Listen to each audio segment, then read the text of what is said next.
Hi. SYNTRX II is Erica Synth's update to the original SYNTRX, both heavily inspired by the classic EMS Synthy VCS3. If you look at the feature list, it may seem like a 3-oscillator monosynth, and it can do things those synths do, including a new sidechain-like envelope follower feature. But it seems like what it wants to do, or what its patching matrix invites you to do, are things like an alien construction site, or a gorilla playing drums in either that construction site or the traffic jam on the way home. I'm not too sure. In this video, I'll compare the new SYNTRX II to the original. Some things have been removed, but a lot has been added. I'll take a close look at what's new, explore a few new patch ideas, and wrap up with pros and cons. Before I start, a quick disclosure: I got SYNTRX II directly from Erica Synths. It cost me substantially less than retail, but regardless, they have no say over the content of this video and don't get to see it before it's published.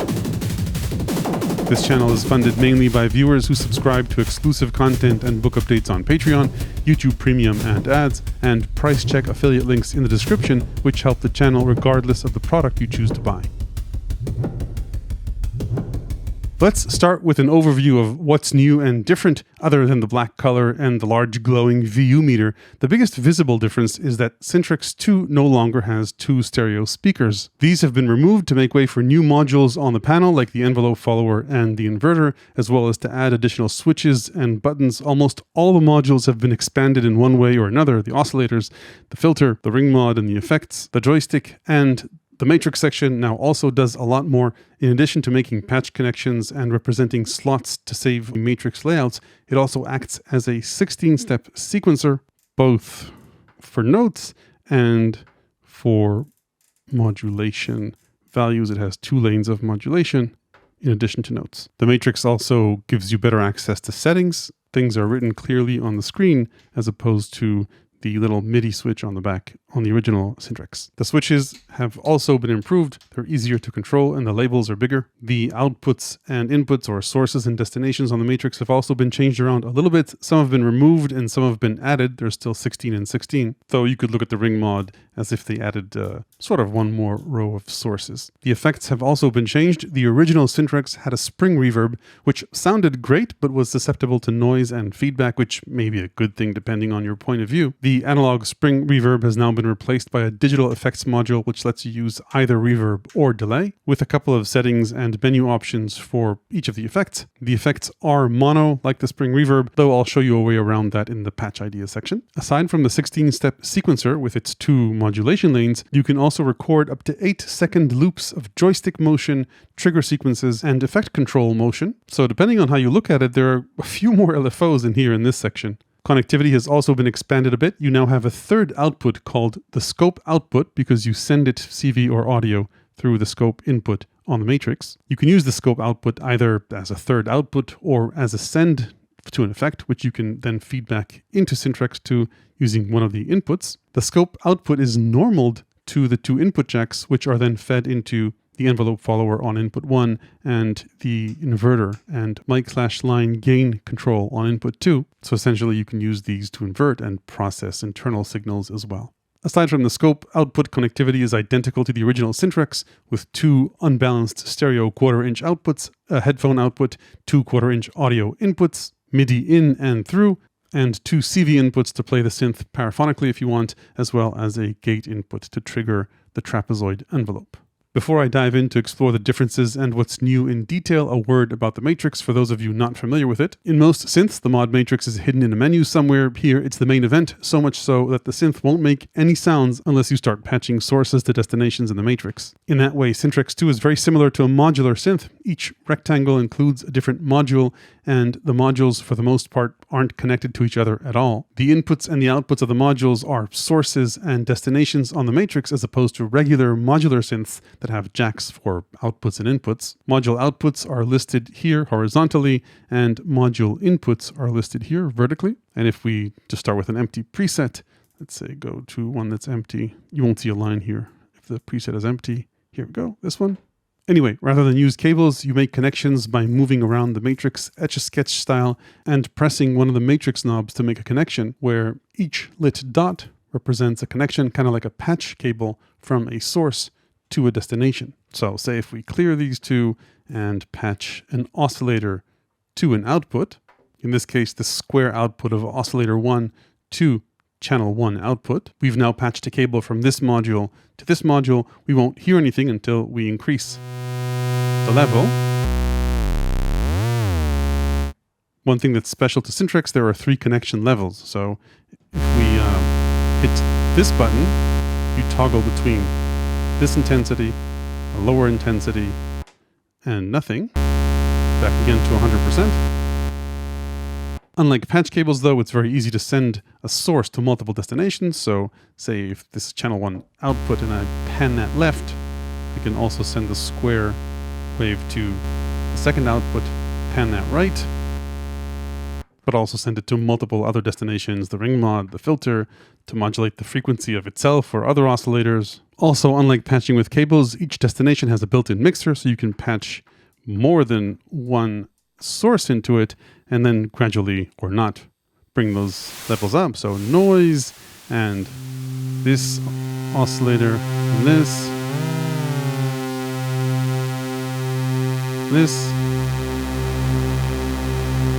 are all patched into the same destination. One thing you'll notice, the more LEDs you light up on the screen, the more noise you hear in the background, especially if there's nothing going on. The solution is either to play louder or disable the LEDs once you've set everything up.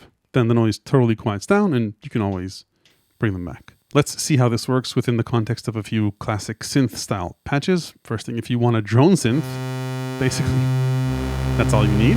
But if we want to do a bit more, I'll just erase this quickly. Typically with synths, though, in no way are you obligated to do this. Oscillators are patched into the filter. We can patch them all if we want, including, say, the noise. We could patch the filter directly to the outputs if we wanted to, but typically the filter then goes into a VCA with an envelope, and in this case, that's the envelope signal. So we patch the filter into the envelope signal. And then finally, the envelope signal, what comes out of the envelope's VCA, can be patched to the outputs. Syntrx 2 and the original one are stereo synths, but if you're just making a mono patch, then you can pan one of the outputs to the center. And we are now essentially in business. We can choose the level of which oscillator we want to bring up. And we can filter it with resonance, of course.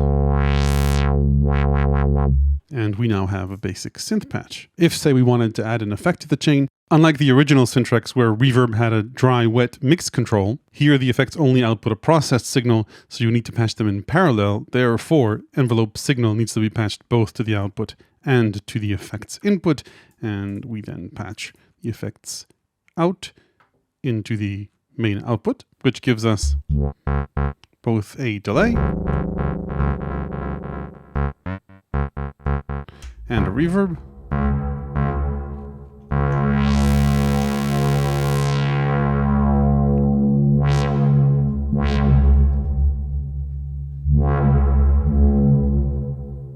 The effects and filter are mono, but if we wanted, we could of course patch them in stereo and then add layers as we pan things left and right. Saving patches is also easy. Hit save, choose an empty slot. Okay. If I didn't want to use oscillator 3 as an oscillator, but rather as an LFO, I would simply disconnect it from the filter and say patch it as a modulator to, say, filter frequency, and it now modulates the filter frequency. Pretty cool at audio rates, but can also go lower.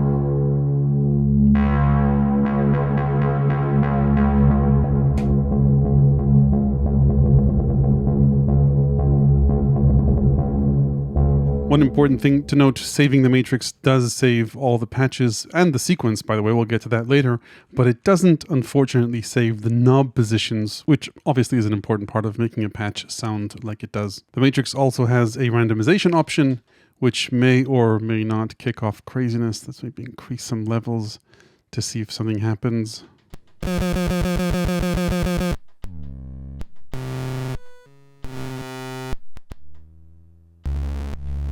So if you're out of ideas, this might get you going in a certain direction. Obviously, it's just a start. By the way, you can quickly page through patches using the patch buttons. Okay, let's dive in and take a more detailed look at what's new in SYNTRX 2 and start with the oscillator section. The original SYNTRX has a 3-octave switch, and this cool looking safe style knob sweeps the entire frequency range, which made it a bit hard to fine tune the oscillators. SYNTRX 2 takes a more conventional approach. You've got fine-tune control, an octave down, and an octave up, and control over a 7-octave range with these round switches. So these have a finer resolution. It's much easier to tune them this way. You now have shape control over both wave shapes, not just the sine to shark fin, and the saw has been swapped for a square. Let's take a quick listen to these.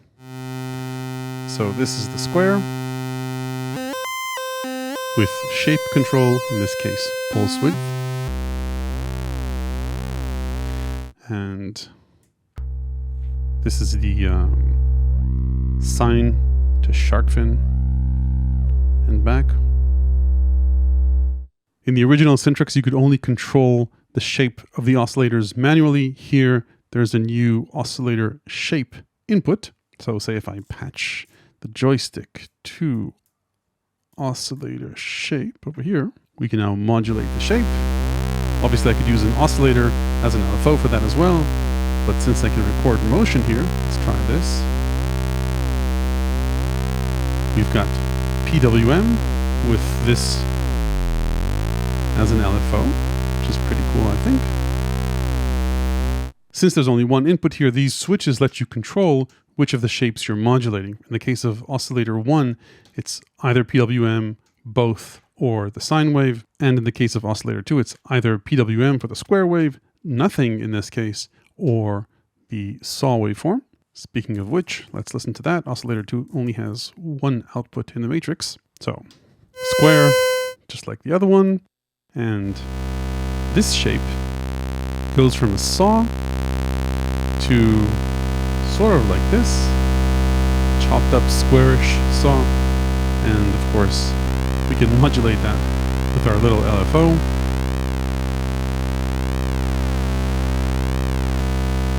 And finally, oscillator 2 has oscillator sync, and it's synced to the frequency of oscillator 1. And of course, you can modulate that by modulating its frequency. The original SYNTRX also had sync, and I think that's pretty much it for these two oscillators. Maybe I'll just say that shape control doesn't go through 0 if you just turn the shape knob, but you can modulate past it if you want. Modulation is based off the shape knob position, so if you turn it to one extreme, it'll pass through 0. So that's it for these oscillators. And then oscillator 3, I think, is identical to SYNTRX. Basically, you either tune it across the full range, kind of like these knobs, so it's harder to control tuning when you're in key follow mode. If you move it to free, then it becomes sort of like a high range LFO to a very low range LFO. I think the rate here is about 1 cycle per 20 seconds.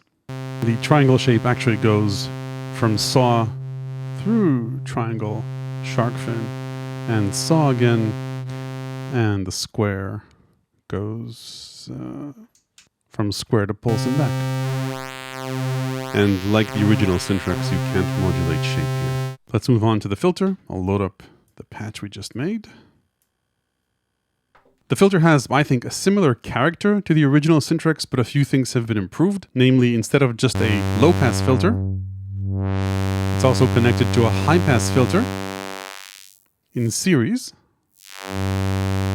And in terms of modulation, it has a pretty neat option. Let's maybe show some love to the noise generator.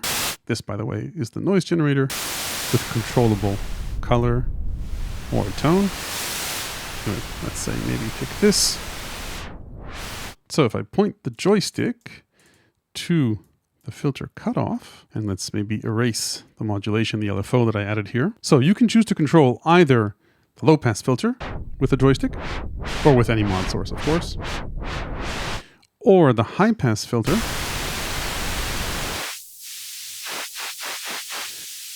or create your own variable width modulatable bandpass filter.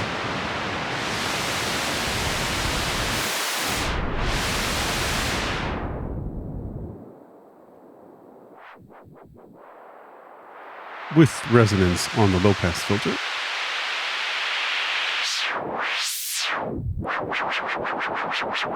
Did I mention, by the way, that you can modulate up to 8 seconds of this motion?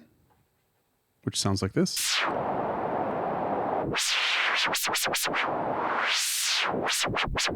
This is as good a time as any to say that you can also record gate patterns,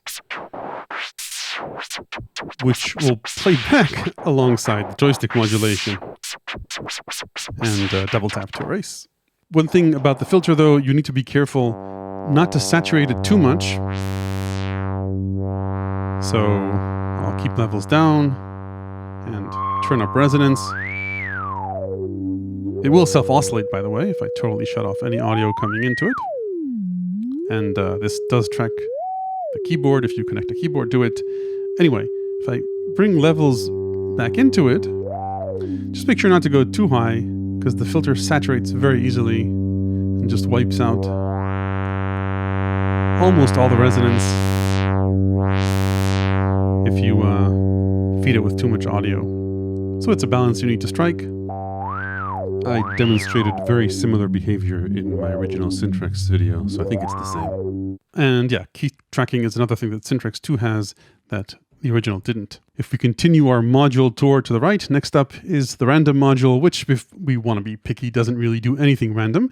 It's a sample and hold module that freezes the level of voltage you feed it at the rate determined by the rate knob. Feed it noise and you'll get random values. Like the original, you can use only one of either the square output of oscillator 3 or the output of the sample and hold circuit, and you choose with this switch. So let's disconnect it from the filter and say patch it to the filter cutoff frequency. So not as an audio source, but as a modulation source. And it won't do anything until we give it something to sample and hold. Let's take noise to get a random signal, patch that into the sample and hold input. So now we're not hearing this because we're not modulating the low pass filter, and we're not hearing it because it's not enough to make the connection. You also need to increase noise level. And we now start to get different frequencies. Noise chopped up, sampled and held to the filter cutoff. Now, since we have one control for noise level, we're also hearing it come through the filter, so we can either just disconnect it entirely if we don't want noise coming in, or if we want a little bit of grid, we can connect it at a lower level. But I'll just disconnect it. And this is the random rate.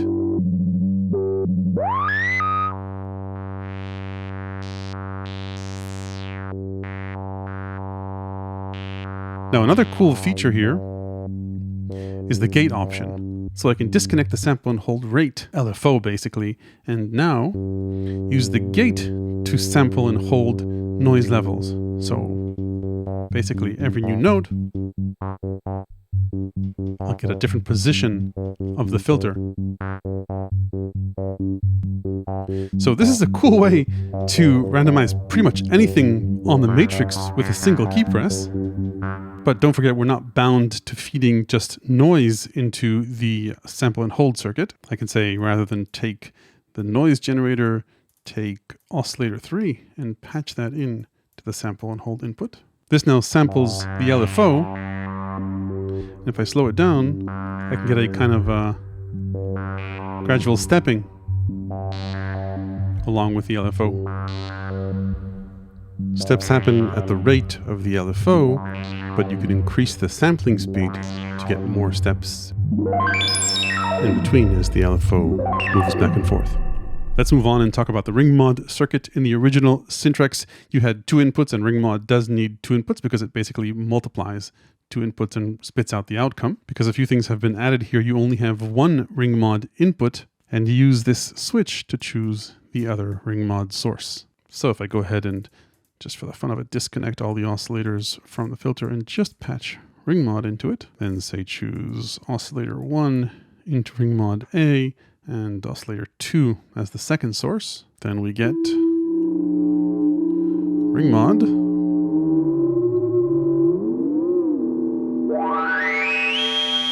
which produces inharmonic bell-like tones depending on the frequency ratio between the oscillators.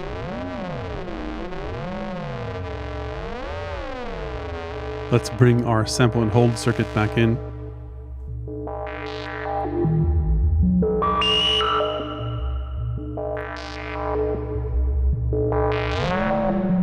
And you can see how it's very easy to get carried away with this.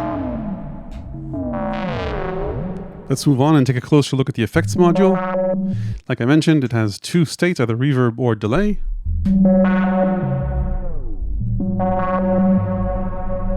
Feedback is tone control for the reverb tail.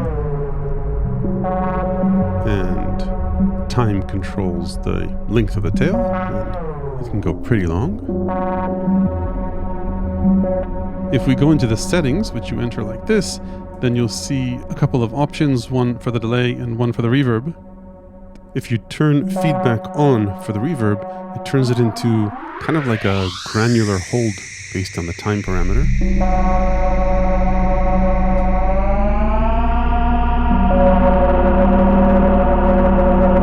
Which can just go on and on if you want.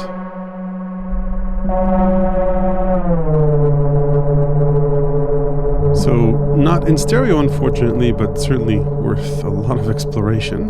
And then for the delay, it also has time and feedback controls and 2 modes.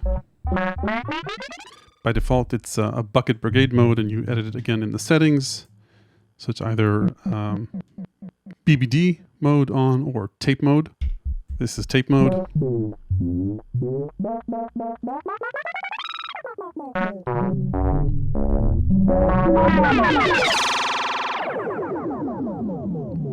And BBD mode, of course, tested with feedback almost all the way up. You can hear feedback oscillate, but even at a 10, it will fade out eventually, just very slowly.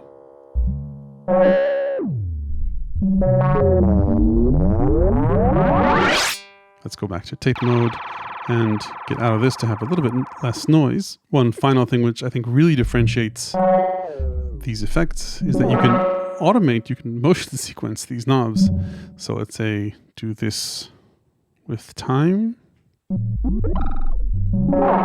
So that will now loop as an LFO. And you can also do the same with feedback.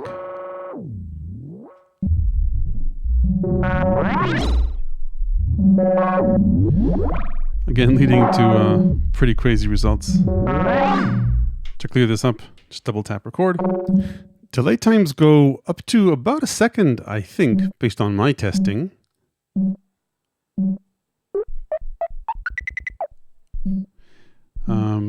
They might expand that in the future firmware, in the pre-production model. This is as long as it goes. So even this is kind of like a nice small little looper. The manual says this can go up to 5 seconds. I haven't been able to make it work. Maybe I missed something, maybe it's the firmware, but if it goes up to 5 seconds, that would be pretty cool. Let's get things back to normal and move on to the Trapezoid. This works pretty much exactly the same like the old SYNTRX, except you don't have an AD/ASR switch. This only works in ASR mode. So like the original SYNTRX, attack goes, I think, up to about a bit over a second. Release also doesn't go too long. I think around maybe 2-3 seconds maximum. And if you take it off manual, then the envelope will loop between an off stage the attack, the on stage, and the decay or release. And you can shorten these. So this is about as fast as it'll loop.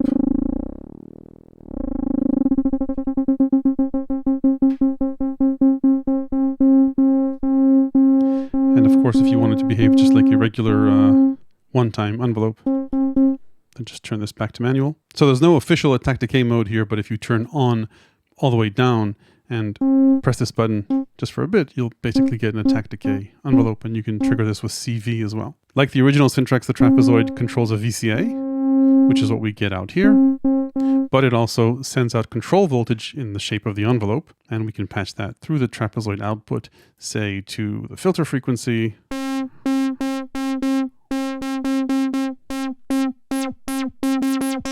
to get our acid vibes going, or to, anything else, say maybe oscillator frequency.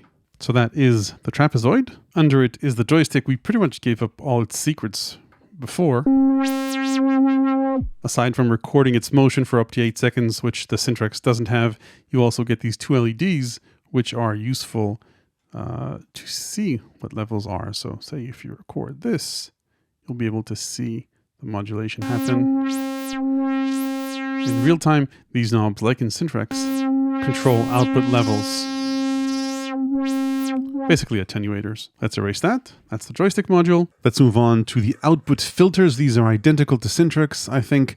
Response curve is flat in the center, and they'll filter the highs and boost bass if you turn them counterclockwise, and do the opposite if you turn them the other way. Like Syntrx, the levels can be controlled like a VCA. These are inputs for their VCA. Unlike Syntrx, you don't get the output of these modules on the matrix. So they live over here on the outputs on the original Syntrx. So you can modulate their levels, but if you want to use them as a VCA, what you need to do is patch one of the outputs back into the inputs and process them either through input 1 or through input 2. This leads us nicely to the inputs, but let's go through the scope. The scope has two modes, audio or CV. You need to patch it in the matrix. Let's say take the envelope signal, patch it into here. So this shows us audio levels with 0 being to the left. And it can also show us CV. In this case, 0 volts is in the middle, and let's maybe patch the Joystick into it. And this is very useful to see voltages going through the system. The scope output is normaled to inputs 1 and 2. Let's talk about them for a bit. Input 2 is the easiest. It's got line or mic level gain control. And it also has an inverter if you wanted to invert, say, the LFO or the Joystick or any other control voltage in the system, or invert the phase of audio. The original Syntrx had mic and line level controls, but no inverter. And then input 1 has a totally new envelope follower. So I've gone ahead and connected an OP1 to it. If we take the output of input 1 and connect it to our outputs, we should now be able to hear it. Okay. Cool. And we can then take the envelope follower and say, patch it to the filter frequency. So let's get this going and hold it. And the envelope follower is bipolar. It can be either negative. So it has a ducking sidechain-like effect. I can control the decay. So you get ducking with a negative envelope, and positive envelope polarity gives us a nice envelope which follows the transients.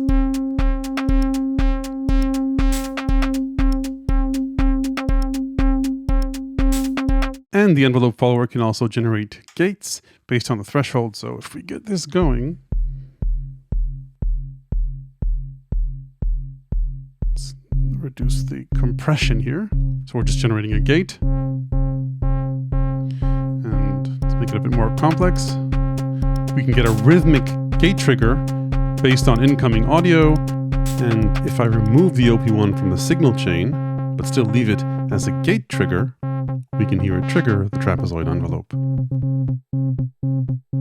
Let's move on to the sequencer, which is totally new for Syntrx II. You enter the sequencer by holding Shift and pressing the gate/sequencer button. You've got up to 16 sequencer steps.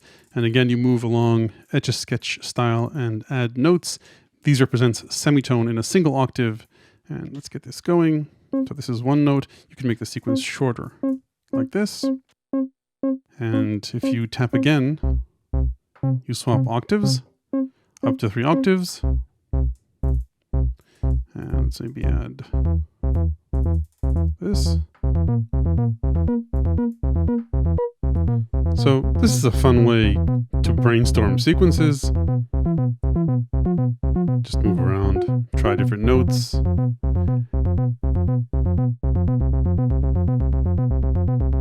And if you'd like a longer pattern, you can go up to 16 steps. Let's go for 8. And you can set the tempo.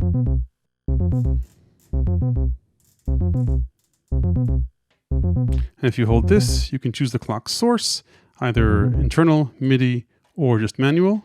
You can step through the notes, which is cool. And not in this firmware, but you'll be able to step back as well. And then you also have a few play modes. So there's forward, backwards, ping pong, and random. Okay, let's go back to forward. So that's the note sequencer up to 16 steps. And then you have a modulation sequencer as well. The same number of steps as the step sequencer. You can go either up and down, and you'll notice the brightness of the last LED change. So there's more than 16 steps here. It goes to 3 steps per slot, I guess. And to make this do something, we need to connect the joystick to a mod destination, because these get sent to the joystick X and Y outputs. So let's exit this and go to the fan favorite, the filter.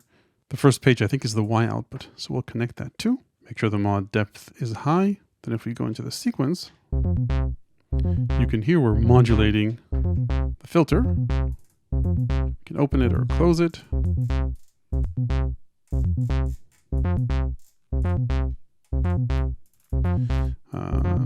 So I open it up more. Yeah, note needs to be playing, obviously, for this to work.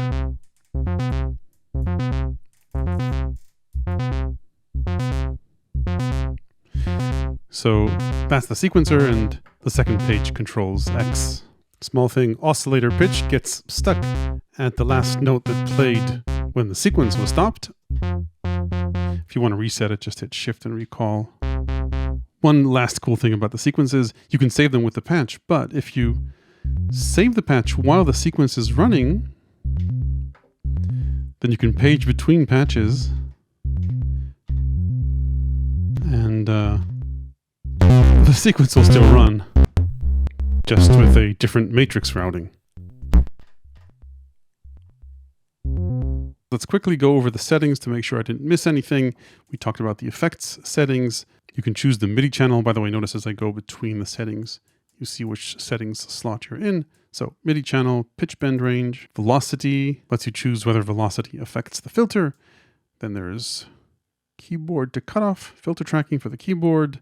And this sets randomization settings for when you use the randomize matrix option. Then you can set which MIDI CCs can also control the joystick, X and Y. Then you can set dimming for the matrix. Can't see a difference here, maybe in the final firmware. Okay, let's talk about a few patch ideas. I'm not going to repeat any of the patch ideas in my SYNTRX video. They all apply here, by the way. Just talk about a few new things we can mess around with due to the new features. Let's talk a bit about stereo. I'll pan the channels left and right. I mentioned earlier you've got VCA control over the outputs, so I could connect an LFO or say the joystick X and Y to both outputs, so I can now create a panning-like effect with the joystick. And you know where this is going. I could record this motion as well. And moderate it if I wanted with the attenuators. So a nice stereo panning style effect. You can either use 2 sources for panning like I did here, or just use one source and the opposite of that source through the inverter. I mentioned earlier that the effects aren't in stereo, but we can say patch an effect only to one side and maybe the oscillators only to the other, and create kind of like a fake ping pong effect. Another option would be to use the scope just as a third output. So you could say pan the scope output to the center, pan maybe just the reverb to left and right, and then automate that. So the reverb will move from left to right while the main signal stays dead center if you want. Next tip is to use the gain here for distortion. Let's say take the envelope signal and send that out the scope. I don't need to use a cable because the scope is normaled to both inputs. Bring this down and connect input to, let's say, to both sides. Why not? So this can produce some nice gain in line mode or crazy gain in mic mode.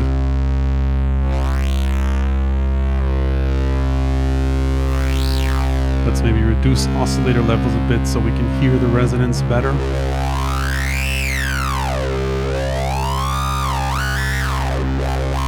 Next tip.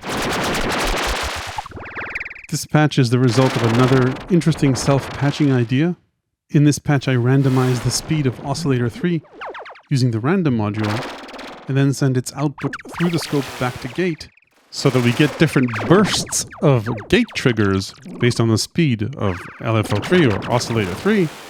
And there's also some panning automation here, as well as quite a bit of oscillator cross mods to increase the craziness.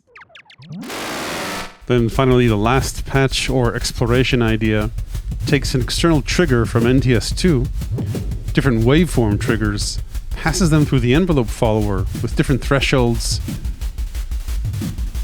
delay times, and other envelope follower settings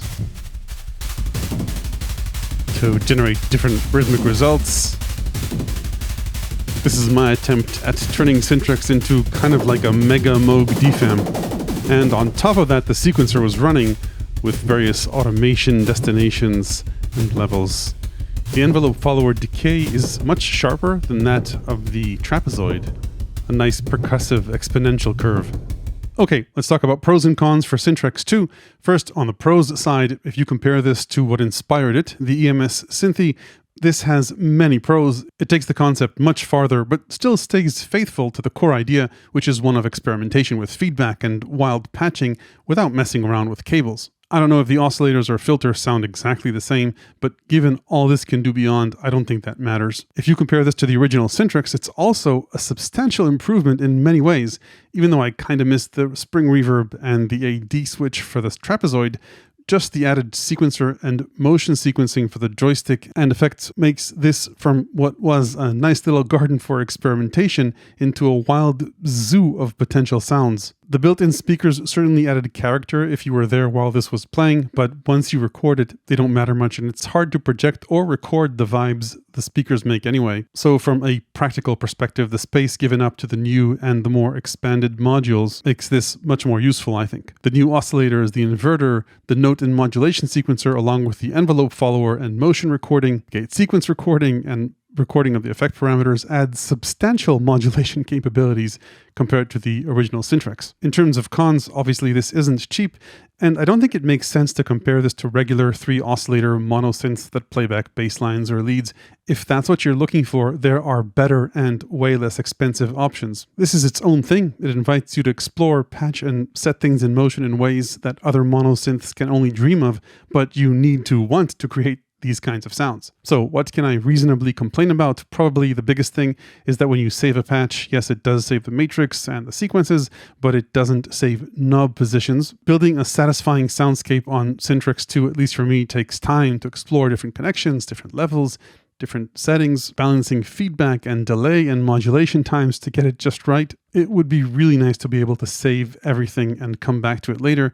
Of course, saving the matrix is way better than nothing. So right now, if you plan to spend time with SYNTRX II, I recommend having a recorder standing by, and even more so perhaps just recording the whole session, because you're not necessarily going to be able to get back to any given point. In terms of effects, I was initially a bit disappointed that the delay and reverb weren't in stereo, but after a bit of exploration with recording delay modulation and the infinite reverb, I started to look at these as something else, another wild and crazy soundscape source. And you can always apply a stereo delay or reverb later on in the signal chain on your computer or using external effects, but of course it would have been better had they been in stereo. Another limitation you should be aware of regarding the matrix, remember there are only 2 attenuation levels and you need to control the main level of the source on the module level. That means if you're connecting a source to multiple destinations, you'll have to balance the two out. Digital mod matrices will typically let you control mod depth on a per node basis, and they'll also let you modulate or control the mod depth on a per node basis. Here, like I mentioned earlier, you've got to use the outputs as VCAs or the ring mod as a VCA. Then there are the issues I mentioned earlier, the fact that the more LEDs you have on, the more noise they introduce. Like I mentioned, either turn them off or play louder.